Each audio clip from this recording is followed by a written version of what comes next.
Hey tubers, welcome back for another adventure. I figured I'd come out and spend a few minutes with the Arco. If you guys remember, this is a 70, 71, 72 Arco mini bike. They sold these just about everywhere back in the day. If you were able to look at these numbers over here, you look at the code, the final, and it will tell you that this is a 1989 Briggs and Stratton engine on there. Not period correct, so to speak, but not a bad little engine. As a matter of fact, these were pretty much bulletproof, these Briggs and Stratton engines. And what I'm trying to figure out, is this engine any good? Or is it just a waste of time and it should be taken off? I should pull the clutch from it and go forward with something else. This mini bike does look like it has enough room, enough tilt, enough room in the front, so it can get a Predator engine on there. One could put a 6.5 horsepower or something like that on there. But given its lack of suspension, my driveway is pretty flat, and I think I'm gonna just keep it as a driveway runner. So if I could get this engine started, I think I'm gonna keep it on there.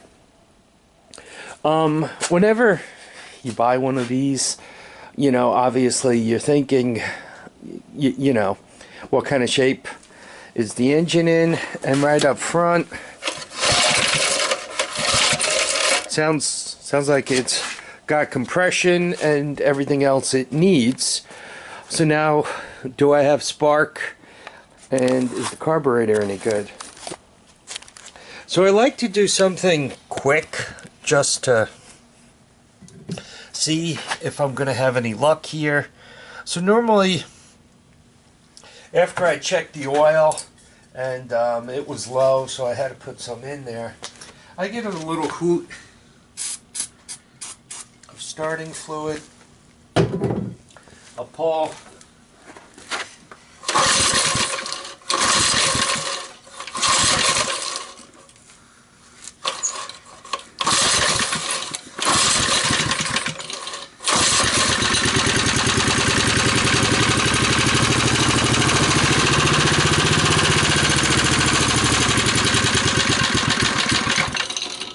So not bad for just running on starting fluid. That makes me happy. It tells me that the engine has spark and has potential to run. Somebody tightened the screw too tight on the choke here, so the choke's a little jacked up. They put a crazy spring on the throttle. Broke a mount off here. Looks like the governor is messed up. So the next thing to determine, is this carburetor any good? I haven't put any gas in it. It does have this nice long hose. Feels pretty crispy. So what I'm gonna do, I'm going to trickle some fuel into that, and we'll see if we can't get the carburetor to start without doing a rebuild. So give me a few minutes to trickle some fuel in there, and we'll give it another pull and see what happens. So I put some fuel into that hose. Give it a little more starting fluid.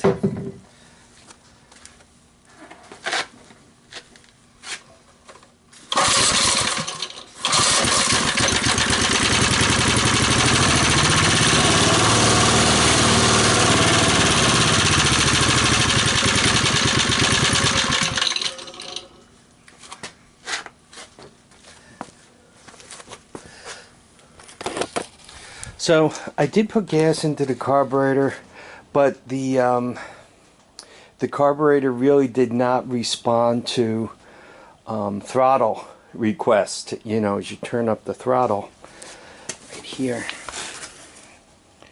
it really it did not respond to that. So I'm not thinking the carburetor is going to let me get away with just using it as is. What I'm going to have to do is, at the minimum, pull it off and give it a rebuild. I do not have a spare carburetor floating around. That's the updraft. So this carburetor would have to come back to life. What I'm also going to do is I'm going to take a look on eBay to see if our folks from China, if our friends from China copied this, and if it's out there and really reasonable to put one's hands on. I actually like this little motor. It's got a nice quiet sound to it. It's easy to start and everything else. So I would really like this engine to come back with an OEM or an OEM clone carburetor. And I would like to kind of put it together as it is. But we'll see. So I have a little research to do to see if I can't come up with the China equivalent to this carb. If I decide to rebuild it, I'll throw that on as a as another video. But in the meantime, today we were able to figure out if this motor is any good, and it seems to be. Given that it's full of oil, and I've leaned it back and forth and everything a few times. Not that it's run a long time, but it doesn't seem to be a smoker. So from an engine point of view, I think it's rock solid. The other thing I want to check for is if anybody is selling kind of an aftermarket mount, so I could put a like perhaps a Honda ATC 200 carburetor on it, you know, a PZ29 or whatever. So I'm going to look at that, and the other thing I'm going to look at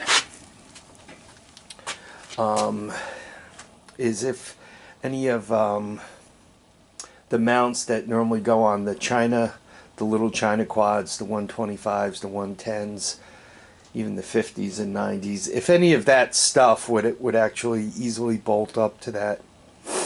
I mean, though it would be easy enough, you know, copper plate, 3 holes, one for everything to go through, just extend it out and build one myself. So anyway, let me do some research.